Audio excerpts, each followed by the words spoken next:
ಶಾಲಾ ಶಿಕ್ಷಣ ಇಲಾಖೆ ಆಯುಕ್ತರ ಕಚೇರಿ, ನೃಪತುಂಗ ರಸ್ತೆ, ಬೆಂಗಳೂರು 1. ಇವರು ದಿನಾಂಕ 29/5/2025ರಂದು ಒಂದು ಅಧಿಸೂಚನೆಯನ್ನು ಹೊರಡಿಸಿದ್ದು, ಇದು ವರ್ಗಾವಣೆ ಹಾಗೂ ಹೆಚ್ಚುವರಿ ಪ್ರಕ್ರಿಯೆಗೆ ಸಂಬಂಧಪಟ್ಟಿದ್ದಾಗಿದೆ.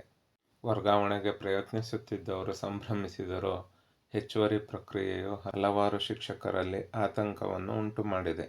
ಇದರ ಬಗ್ಗೆ ಸಂಪೂರ್ಣ ಮಾಹಿತಿ ಇಲ್ಲದಿರುವವರು ಹೆಚ್ಚುವರಿ ಪಟ್ಟಿಯನ್ನು ನೋಡಿ ಭಯಭೀತರಾಗಿರುತ್ತಾರೆ.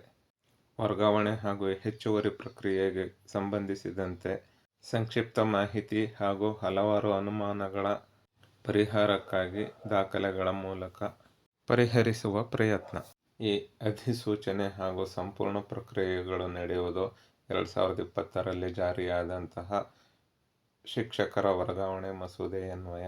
ಆದ್ದರಿಂದ ಈ ಬಗ್ಗೆ ಸಂಪೂರ್ಣ ಮಾಹಿತಿ ಬೇಕು ಅಂತಂದರೆ 2020ರ ವರ್ಗಾವಣೆ ಕಾಯ್ದೆಯನ್ನು ಅಧ್ಯಯನ ಮಾಡಬೇಕು.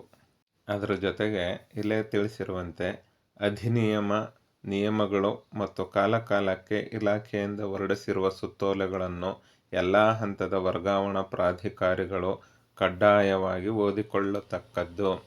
ಮಾರ್ಗಸೂಚಿಗಳಲ್ಲಿ ತಿಳಿಸಿರುವಂತೆ ಹಾಗೂ ಶಿಕ್ಷಕರ ವರ್ಗಾವಣೆ ಕಾಯ್ದೆ ನಿಯಮಗಳು 2020 ಮತ್ತು ತಿದ್ದುಪಡಿ ಕಾಯ್ದೆ ನಿಯಮಗಳು 2022ರ ಪ್ರಕಾರ ಕ್ರಮವಹಿಸಲು ಸಕ್ಷಮ ಪ್ರಾಧಿಕಾರಿಗಳಿಗೆ ಸೂಚಿಸಿದೆ. ಈ ಅಧಿಸೂಚನೆಯು ತಾಂತ್ರಿಕ, ಆಡಳಿತಾತ್ಮಕ ಕಾರಣಗಳಿಂದಾಗಿ ವ್ಯತ್ಯಯಗಳುಂಟಾದಲ್ಲಿ ಅವಶ್ಯಕತೆಗೆ ಅನುಗುಣವಾಗಿ ವೇಳಾಪಟ್ಟಿಯಲ್ಲಿ ಬದಲಾವಣೆ ಮಾಡಿಕೊಳ್ಳುವ ಷರತ್ತಿಗೆ ಒಳಪಟ್ಟಿರುತ್ತದೆ. ಈ ಸಂಬಂಧ ವರ್ಗಾವಣಾ ಪ್ರಕ್ರಿಯೆಯನ್ನು ನಿರ್ವಹಿಸುವ ಸಲುವಾಗಿ ಮಾರ್ಗಸೂಚಿಯ ಅಂಶಗಳನ್ನು ಅನುಬಂಧ 1 ಮತ್ತು ಅನುಬಂಧ 2ರಲ್ಲಿ ವರ್ಗಾವಣಾ ವೇಳಾಪಟ್ಟಿಯನ್ನು ಹೊರಡಿಸಿದೆ. ವೇಳಾಪಟ್ಟಿಯನ್ನು ಮಾರ್ಪಾಡು ಮಾಡ್ಕೊಳ್ಳೋದಕ್ಕೆ ಅವಕಾಶ ಕೊಟ್ಟಿದ್ದಾರೆ ಹೊರತು ನಿಯಮಗಳಲ್ಲಿ ಯಾವುದೇ ಬದಲಾವಣೆ, ಮಾರ್ಪಾಡುಗಳಿಗೆ ಅವಕಾಶ ಇರುವುದಿಲ್ಲ. ಒಂದು ವೇಳೆ ಇಲಾಖಾ ಮಾರ್ಗಸೂಚಿಗಳನ್ನು ಉಲ್ಲಂಘಿಸಿ ಅರ್ಜಿಗಳ ಅನುಮೋದನೆ ಮತ್ತು ವರ್ಗಾವಣೆ ಕೌನ್ಸಿಲಿಂಗ್ನಲ್ಲಿ ಅಕ್ರಮಗಳು ಕಂಡುಬಂದಲ್ಲಿ ಅಂತಹ ಸಕ್ಷಮ ಪ್ರಾಧಿಕಾರದ ವಿರುದ್ಧ ನಿಯಮಾನುಸಾರ ಶಿಸ್ತು ಕ್ರಮಗಳನ್ನು ಕೈಗೊಳ್ಳಲಾಗುವುದು ಎಂದು ಸಹ ತಿಳಿಸಿದ್ದಾರೆ. ಈ ಅಧಿಸೂಚನೆ ಒಟ್ಟು 22 ಪುಟಗಳಿದ್ದು, ವರ್ಗಾವಣಾ ಪ್ರಕ್ರಿಯೆಯಲ್ಲಿ ಬಹುಶಃ ಯಾವುದೇ ಶಿಕ್ಷಕರಿಗೆ ಯಾವುದೇ ಗೊಂದಲಗಳು ಇಲ್ಲ ಅಂತ ಭಾವಿಸಿ ಕೆಲವು ಮುಖ್ಯಾಂಶಗಳನ್ನ ಮಾತ್ರ ಇಲ್ಲಿ ಚರ್ಚೆ ಮಾಡೋಣ. ಪುಟ 5ರಲ್ಲಿ ಆದ್ಯತೆಗಳ ಕುರಿತು ವರ್ಗಾವಣೆ ಕಾಯ್ದೆ ಸೆಕ್ಷನ್ ಅಥವಾ ನಿಯಮ 10ರಡಿಯಲ್ಲಿ ಸ್ಪಷ್ಟಪಡಿಸಿರುವ ಸಕ್ಷಮ ಪ್ರಾಧಿಕಾರಗಳಿಂದ ಮೂಲ ಪ್ರಮಾಣ ಪತ್ರಗಳನ್ನು ಪಡೆದು ವರ್ಗಾವಣಾ ಅರ್ಜಿಯನ್ನು ಸಲ್ಲಿಸುವ ಸಮಯದಲ್ಲಿ ಅರ್ಜಿಯೊಂದಿಗೆ ಅಪ್ಲೋಡ್ ಮಾಡುವುದು ಕಡ್ಡಾಯವಾಗಿರುತ್ತದೆ.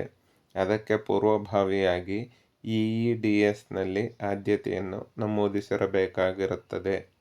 ಇದನ್ನು ಎಲ್ಲ ಗಮನಿಸ್ಕೋಬೇಕು. EEDSನಲ್ಲಿ ಅರ್ಜಿ ಸಲ್ಲಿಸುವಾಗಲೇ ಅವರ ಆದ್ಯತೆಯನ್ನು ಸಹ ಗುರುತಿಸಿ ಆನಂತರ ಅದಕ್ಕೆ ಪೂರಕವಾದಂತಹ ದಾಖಲಾತಿಗಳನ್ನ ನಿಗದಿತ ನಮೂನೆಯಲ್ಲಿ ಸಲ್ಲಿಸಬೇಕು.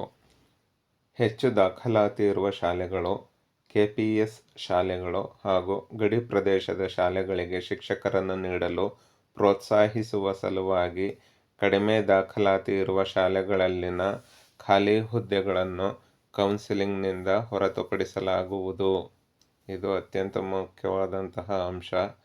ಎಲ್ಲೆಲ್ಲಿ ಕಡಿಮೆ ದಾಖಲಾತಿ ಇದೆಯೋ ಅಲ್ಲಿಯ ಖಾಲಿ ಹುದ್ದೆಗಳನ್ನ ಕೌನ್ಸಿಲಿಂಗ್ನಲ್ಲಿ ತೋರಿಸೋದಿಲ್ಲ. ಹೆಚ್ಚು ದಾಖಲಾತಿ ಇರುವಂತಹ ಶಾಲೆಗಳನ್ನ ಮಾತ್ರ ತೋರಿಸ್ತೀವಿ ಅಂತ ಈಗಾಗಲೇ ಅಧಿಸೂಚನೆಯಲ್ಲಿ ತಿಳಿಸಿದ್ದಾರೆ. ಆದ್ದರಿಂದ ಹೆಚ್ಚು ಖಾಲಿ ಹುದ್ದೆಗಳ ನಿರೀಕ್ಷೆಯಲ್ಲಿ ಕೌನ್ಸಿಲಿಂಗ್ಗೆ ಹೋಗದೇ ಇರುವುದು ಉತ್ತಮ. ಹೆಚ್ಚುವರಿ ಎಂಬ ಪೆಡಂಭೂತದಿಂದ ಬಾಧಿತರಾದವರು ಈ ಮುಂದಿನ ಅಂಶಗಳನ್ನು ತಮ್ಮ ಲಕ್ಷ್ಯದಲ್ಲಿರಿಸಿಕೊಳ್ಳುವುದು ಉತ್ತಮ.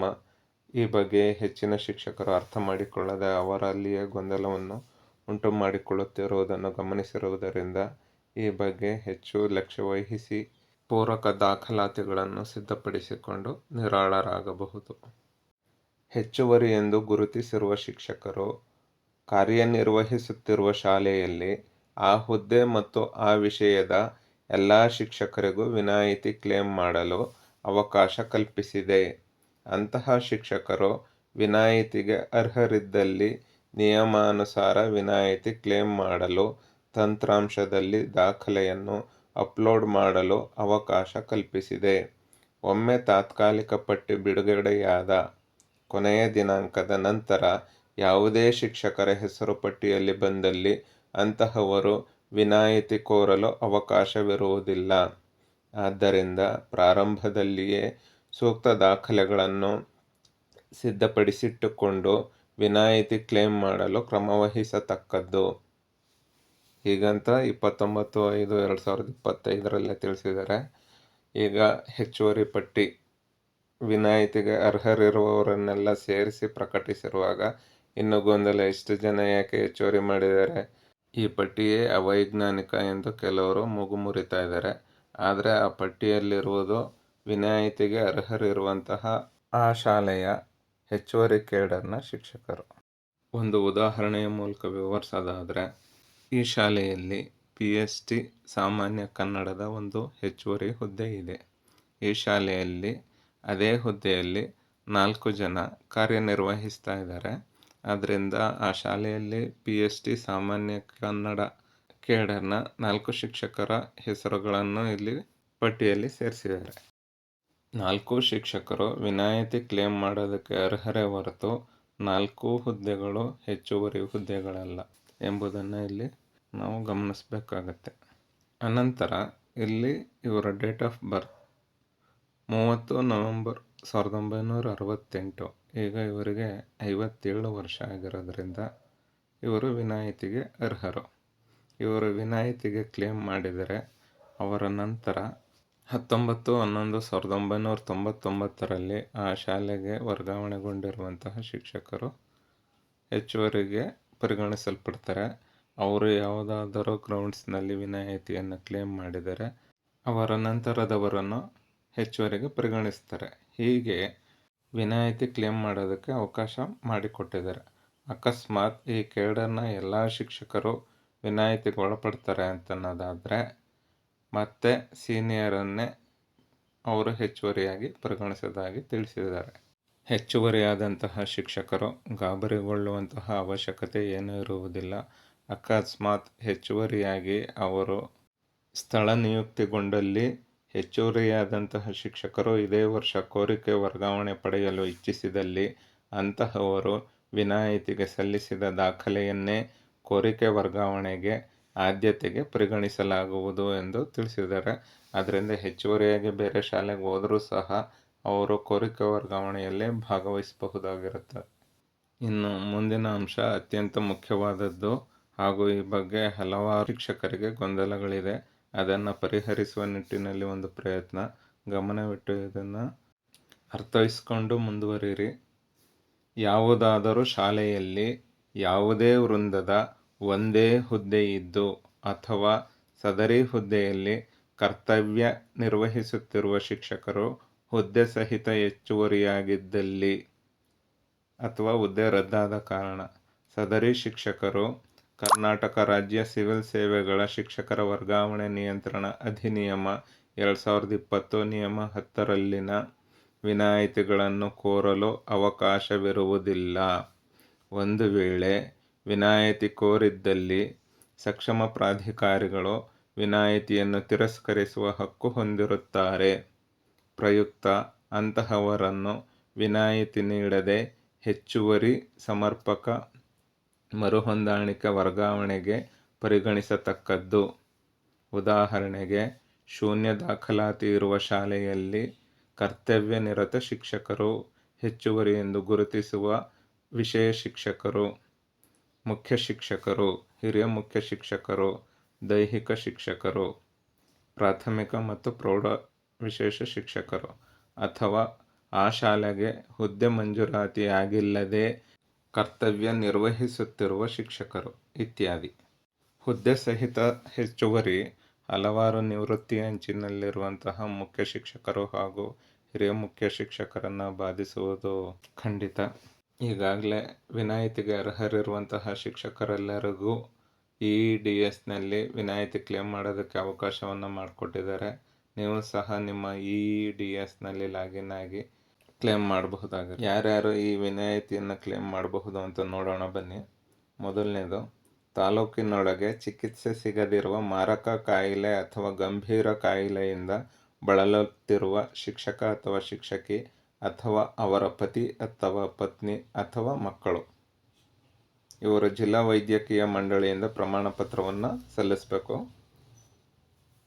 ಆನಂತರ 40% ಅಥವಾ ಅದಕ್ಕಿಂತ ಹೆಚ್ಚು ಅಂಗವೈಕಲ್ಯವಿರುವ ಶಿಕ್ಷಕ ಅಥವಾ ಶಿಕ್ಷಕಿ ಅಥವಾ ಪತಿ ಅಥವಾ ಪತ್ನಿ ಅಥವಾ ಮಕ್ಕಳು, ಇವರು ಸಹ ಜಿಲ್ಲಾ ವೈದ್ಯಕೀಯ ಮಂಡಳಿಯಿಂದ ಪ್ರಮಾಣ ಪತ್ರವನ್ನು ಸಲ್ಲಿಸಬೇಕು. 12 ವರ್ಷಗಳ ಒಳಗಿನ ಅವಲಂಬಿತ ಮಕ್ಕಳು ಇರುವ ವಿಧವೆ ಅಥವಾ ವಿಧುರ ಅಥವಾ ವಿವಾಹ ವಿಚ್ಛೇದಿತ ಶಿಕ್ಷಕ ಅಥವಾ ಶಿಕ್ಷಕಿ, ಇವರು ವಿಧವೆ ಅಥವಾ ವಿಧುರ ಅನ್ನೋದಕ್ಕೆ ಪ್ರಮಾಣ ಪತ್ರವನ್ನು ಸಲ್ಲಿಸಬೇಕಾಗುತ್ತೆ. ವಿವಾಹ ವಿಚ್ಛೇದನ ಆಗಿದ್ದರೆ ನ್ಯಾಯಾಲಯದ ಡಿಕ್ರಿ, ಮುಸಲ್ಮಾನರಾಗಿದ್ದಲ್ಲಿ ಮಸೀದಿ ಸಮಿತಿಯಿಂದ ನೀಡಲಾದ ಖುಲನಾಮ, ತಲಾಕ್ನಾಮ ಅಥವಾ ತಲಾಕ್-ಇ ಮುಬಾರತ್ ಮತ್ತು ಮರುವಿವಾಹ ಮಾಡಿಕೊಳ್ಳದಿರುವ ಬಗ್ಗೆ ಮ್ಯಾಜಿಸ್ಟ್ರೇಟ್ ಅಫಿಡವಿಟ್ ಹಾಗೂ ಮಗುವಿನ ವಯಸ್ಸನ್ನು ದೃಢೀಕರಿಸುವ ದಾಖಲೆ. ಭಾರತೀಯ ರಕ್ಷಣಾ ದಳಗಳು ಅಥವಾ ಅರೆ ಮಿಲಿಟರಿ ದಳಗಳಲ್ಲಿ ಕಾರ್ಯನಿರ್ವಹಿಸುತ್ತಿರುವ ಸೈನಿಕ ಅಥವಾ ನಿವೃತ್ತಿ ಹೊಂದಿದ ಅಥವಾ ಶಾಶ್ವತವಾಗಿ ಅಂಗವಿಕಲರಾದ ಅಥವಾ ಮೃತ ಸೈನಿಕರ ಪತಿ ಅಥವಾ ಪತ್ನಿಯಾಗಿರುವ ಶಿಕ್ಷಕ, ಇವರು ಕಮಾಂಡಿಂಗ್ ಆಫೀಸರ್ ಅಥವಾ ನಿರ್ದೇಶಕರು ಸೈನಿಕ ಕಲ್ಯಾಣ ಮಂಡಳಿಯಿಂದ ಪ್ರಮಾಣ ಪತ್ರವನ್ನು ಸಲ್ಲಿಸಬೇಕು. ಕೇಂದ್ರ ಸರ್ಕಾರ ಅಥವಾ ರಾಜ್ಯ ಸರ್ಕಾರ ಅಥವಾ ಅನುದಾನಿತ ಶೈಕ್ಷಣಿಕ ಸಂಸ್ಥೆಯ ನೌಕರರನ್ನು ವಿವಾಹವಾಗಿರುವ ಶಿಕ್ಷಕ ಅಥವಾ ಶಿಕ್ಷಕಿ, ಶಿಕ್ಷಕರ ಪತಿ ಅಥವಾ ಪತ್ನಿ ಕರ್ತವ್ಯ ನಿರ್ವಹಿಸುತ್ತಿರುವ ನೇಮಕಾತಿ ಪ್ರಾಧಿಕಾರದಿಂದ ಪಡೆದ ಸೇವಾ ಪ್ರಮಾಣ ಪತ್ರ.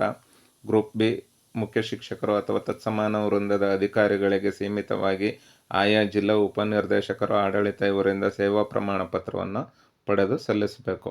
ಮಹಿಳಾ ಶಿಕ್ಷಕರ ಸಂದರ್ಭದಲ್ಲಿ 50 ವರ್ಷಗಳು ಮತ್ತು ಪುರುಷ ಶಿಕ್ಷಕರ ಸಂದರ್ಭದಲ್ಲಿ 55 ವರ್ಷಗಳನ್ನು ಮೀರಿದ ಶಿಕ್ಷಕರು ಸೇವಾ ರಿಜಿಸ್ಟರ್ ಪ್ರಕಾರ ಡಿಡಿಒರವರಿಂದ ಪಡೆದ ದೃಢೀಕರಣ ಪತ್ರ. ಅತಿ ಹೆಚ್ಚಿನ ಶಿಕ್ಷಕರು ಇದನ್ನು ಕೇಳ್ತಾ ಇದ್ರು, ಯಾವ ಪ್ರಮಾಣ ಪತ್ರವನ್ನು ಸಲ್ಲಿಸಬೇಕು, SR ಅವ್ರ ಹತ್ರನೇ ಇದೆಯಲ್ಲ ಅಂತ. ಸೇವಾ ರಿಜಿಸ್ಟರ್ ಪ್ರಕಾರ ಡಿಡಿಒರವರಿಂದ ದೃಢೀಕರಣ ಪತ್ರವನ್ನು ಪಡೆದು ಕಡ್ಡಾಯವಾಗಿ ಅವರು EEDSನಲ್ಲಿ ವಿನಾಯಿತಿಯನ್ನು ಕ್ಲೇಮ್ ಮಾಡಲೇಬೇಕು. ಅವ್ರ ಹತ್ರನೇ ಎಲ್ಲ ದಾಖಲೆ ಇದೆ ಅಂತ ಸುಮ್ಮನೆ ಇದ್ದರೆ, ಕ್ಲೇಮ್ ಮಾಡದೇ ಇದ್ದರೆ ಹೆಚ್ಚುವರಿ ಆಗೋದಂತೂ ಖಂಡಿತ. ಗರ್ಭಿಣಿ ಶಿಕ್ಷಕಿ ಅಥವಾ 1 ವರ್ಷಕ್ಕಿಂತ ಕಡಿಮೆ ವಯಸ್ಸಿನ ಮಗುವನ್ನು ಹೊಂದಿರುವ ಮಹಿಳಾ ಶಿಕ್ಷಕರು, ಇವರು ಜಿಲ್ಲಾ ವೈದ್ಯಕೀಯ ಮಂಡಳಿಯಿಂದ ಪಡೆದ ಪ್ರಮಾಣ ಪತ್ರವನ್ನು ಸಲ್ಲಿಸಬೇಕು. ಹೀಗೆ ಅವರು ಸೆಕ್ಷನ್ 10 ಅಡಿಯಲ್ಲಿ ವಿನಾಯಿತಿಯನ್ನು ಪಡೆಯಬಹುದಾಗಿರುತ್ತೆ. ಈ ವಿನಾಯಿತಿಯನ್ನು ಪಡೆಯೋದಕ್ಕೆ ಕಡ್ಡಾಯವಾಗಿ ಅವರು EEDSನಲ್ಲಿ ಕ್ಲೇಮ್ ಮಾಡಲೇಬೇಕು. ಪೂರಕವಾದಂತಹ ದಾಖಲಾತಿಗಳನ್ನು ಅಪ್ಲೋಡ್ ಮಾಡಲೇಬೇಕು. ಈ ಬಗ್ಗೆ ಹೆಚ್ಚುವರಿ ಮಾಹಿತಿ ಬೇಕಿದ್ದಲ್ಲಿ ವರ್ಗಾವಣೆ ಕೋಶ ಸಹಾಯವಾಣಿಯನ್ನು ಸಹ ತೆರೆದಿದ್ದಾರೆ. ಅದರ ಮೂಲಕ ಹಾಗೂ ಇಲಾಖಾ ವೆಬ್ಸೈಟ್ನಲ್ಲಿ ಮಾಹಿತಿಯನ್ನು ಪಡೆದುಕೋಬಹುದಾಗಿರುತ್ತೆ. ಇದರ ಜೊತೆಗೆ ಪ್ರಾಥಮಿಕ ಶಾಲಾ ಶಿಕ್ಷಕರಿಗೆ ಹೆಚ್ಚುವರಿ ಪ್ರಕ್ರಿಯೆಗಳನ್ನು ಕೈಗೊಳ್ಳುವ ಸಂದರ್ಭದಲ್ಲಿ ಪರಿಗಣಿಸಲು ಕೋರಿರುವ ಅಂಶಗಳು ಅಂತ ಒಂದು ವಿವರವಾದಂತಹ ಮಾಹಿತಿಯನ್ನು ಸಹ ಹೊರಡಿಸಿದ್ದು, ಇದರಲ್ಲೇ ನಮಗೆ ಸ್ಪಷ್ಟತೆ ಸಿಗುತ್ತೆ. ಜೂನ್ 30ರಂದು ನಿವೃತ್ತಿಯಾಗುವವರು ಸಹ ಈ ಹೆಚ್ಚುವರಿ ಪಟ್ಟಿಯಲ್ಲಿ ಇದ್ದಾರೆ. ಆದ್ದರಿಂದ ಈ ಪಟ್ಟಿ ಸರಿ ಇಲ್ಲ ಅಂತ ಕೆಲವರು ಹೇಳ್ತಾ ಇದ್ರು. ಅದಕ್ಕೆ ಸ್ಪಷ್ಟೀಕರಣವನ್ನು ಸಹ ಕೊಟ್ಟು ಅವರನ್ನು ಹೆಚ್ಚುವರಿ ಪಟ್ಟಿಯಿಂದ ಕೈಬಿಡೋದಾಗಿ ತಿಳಿಸಿದ್ದಾರೆ. ಶಾಲೆಯಲ್ಲಿ ಹೆಚ್ಚುವರಿ ಎಂದು ಗುರುತಿಸಿದ ಶಿಕ್ಷಕರ ಬದಲಾಗಿ ಯಾರಾದರೂ ವಿಲ್ಲಿಂಗ್ನೆಸ್ ಕೊಟ್ಟು ಹೆಚ್ಚುವರಿಯಾಗಿ ಸ್ಥಳಾಂತರ ಹೊಂದಲು ಇಚ್ಛಿಸಿದರೆ ಅಂತಹವರಿಗೆ ಅವಕಾಶ ಕಲ್ಪಿಸಬೇಕಾಗಿ ವಿನಂತಿ ಅಂತ ಕೋರ್ಕೊಂಡಿದ್ರು. ಆದರೆ ಈ ರೀತಿ ಮಾಡೋದಕ್ಕೆ ನಿಯಮಗಳಲ್ಲಿ ಅವಕಾಶ ಇಲ್ಲ ಅಂತ ತಿಳಿಸಿದ್ದಾರೆ. ನಿವೃತ್ತಿಯಾಗುವ ಹುದ್ದೆಗಳನ್ನು ಕೂಡ ಕೌನ್ಸಿಲಿಂಗ್ ಪ್ರಕ್ರಿಯೆಯಲ್ಲಿ ಪರಿಗಣಿಸಬೇಕಾಗಿ ವಿನಂತಿ ಹಾಗೂ ನಿವೃತ್ತಿಯಾಗುವ ಹುದ್ದೆಗಳಿಗೆ ಹೆಚ್ಚುವರಿ ಹುದ್ದೆಗಳನ್ನು ಹೊಂದಾಣಿಕೆಗೊಳಿಸಬೇಕು. ಹೀಗೆ ನಿವೃತ್ತಿಯಾಗುವ ಹುದ್ದೆಗಳಿಗೆ ಹೆಚ್ಚುವರಿ ಹುದ್ದೆಗಳನ್ನ ಹೊಂದಾಣಿಕೆ ಮಾಡಿದ್ರೆ ಗೊಂದಲವಾಗುವಂತಹ ಸಾಧ್ಯತೆ ಇರೋದ್ರಿಂದ ಅವಕಾಶ ಇಲ್ಲ ಅಂತ ತಿಳಿಸಿದ್ದಾರೆ. ಸಿಬ್ಬಂದಿ ಮತ್ತು ಆಡಳಿತ ಸುಧಾರಣೆ ಇಲಾಖೆಯ ನಿಯಮಗಳಂತೆ ಶಿಕ್ಷಕರ ಸಂಘದ ಅಥವಾ ನೌಕರರ ಸಂಘದ ಚುನಾಯಿತ ಪದಾಧಿಕಾರಿಗಳಿಗೆ ವಿನಾಯಿತಿ ಕೊಡುವುದು.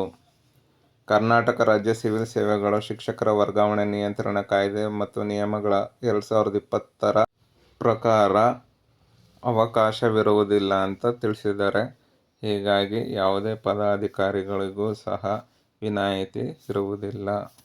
ಇದಿಷ್ಟು ಹೆಚ್ಚುವರಿ ಪ್ರಕ್ರಿಯೆಗೆ ಸಂಬಂಧಿಸಿದಂತೆ ಇಲಾಖೆಯ ಅಧಿಕೃತ ದಾಖಲೆಗಳಿಂದ ಸ್ಪಷ್ಟೀಕರಣ. ಐ ಡೋಂಟ್ ನೋ ಇದಕ್ಕೆ ನಾನು ಏನು ಹೇಳಬೇಕು ಅಂತ ನಂಗೆ ಗೊತ್ತಿಲ್ಲ. ಅದಕ್ಕೆ ಹೇಳಿ ನಾನು ನಿಮಗೆ ಬಿಡ್ತೀನಿ, ನೀವೇ ಡಿಸೈಡ್ ಮಾಡಿ.